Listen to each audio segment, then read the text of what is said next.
औज़ुबिल्लाहि मिनश्शैतानिर्रजीम बिस्मिल्लाहिर्रहमानिर्रहीम अल्लाहुम्मा कुल्लि वलिय्यिकल हुज्जत इब्निल हसन सलवातुका अलैहि वला आबाइही फ़ी हाज़िहि स्साअ व फ़ी कुल्लि साअ वलिय्यन व हाफ़िज़न व क़ाइदन व नासिरन व दलीलन व आइनन व हत्ता तुस्किनहु अर्ज़का तौअन व तुमत्तिअहु फ़ीहा तवीला।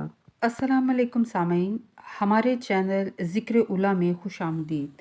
मैं आज आपके सामने इल्लामा लाजपाल हुसैन की तसनीफ़ शराब तहूर से इक़्तिबास पेश कर रही हूँ, जिसका बुनियादी मकसद आपकी खिदमत में ऐसा इल्म पेश करना है जिससे लोगों में ऐसा शऊर बेदार हो कि जिससे शयातीन की चालों, हरबों और गुमराहकुन ख़यालात से बचा जाए।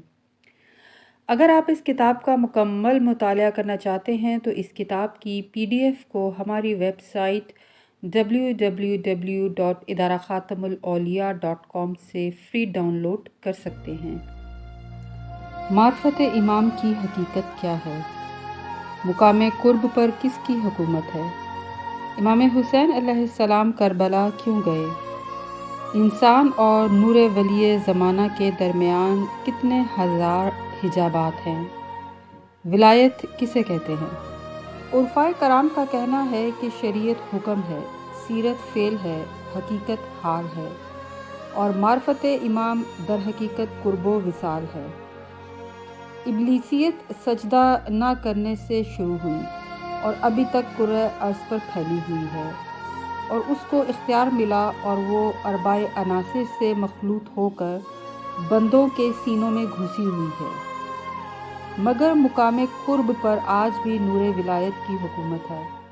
इंतहाई लतीफ़ नुक्ता बयान करने लगा हूँ कि कुर्ब इलाही से जब इब्लीस निकाला गया तो क्या उस कुर्ब में उस वक़्त 14 मासूमीन का नूर मौजूद न था जो बिला वास्ता अल्लाह के मुकाम कुर्ब उला पर फ़ाइज़ है और जिनकी तहारत का इरादा अल्लाह ने कुरान मुक़द्दस में इरशाद फरमाया है कि आपके नज़दीक रिजस व निजासत जा नहीं सकती। तो फिर इब्लीस कैसे वहाँ पर ठहर पाता जो ऐन निजासत था? तो फिर मानो जब 14 के नूर के करीब इब्लीसियत जैसी निजासत नहीं रह सकती तो उन अनवार मुक़द्दस का कोई बाप या दादा हालत कुफर में कैसे रह सकता है?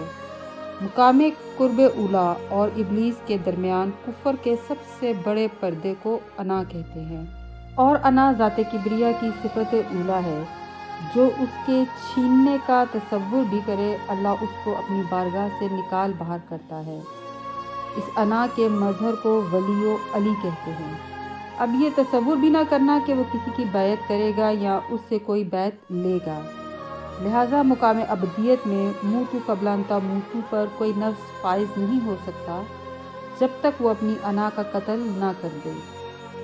इसीलिए अना के पर्दों के बाद जो सबसे बड़ा पर्दा है वो नफ्स के ऊपर हकीकत मुंतज़िर और शरीयत के दरमियान है।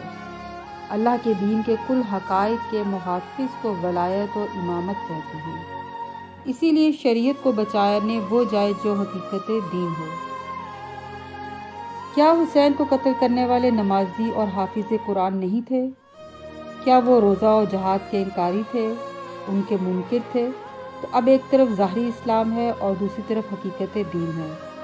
करबला के मैदान में हकीकत दीन सूरत हुसैन में ज़हूर कर रही है। यानी हम कह सकते हैं कि हुसैन दीन की हकीकत के इजहार के लिए मैदान करबला में गए ताकि लोगों को क़यामत तक के लिए मालूम हो जाए कि ज़ाहिरी इस्लाम और है और हकीकत इस्लाम और है।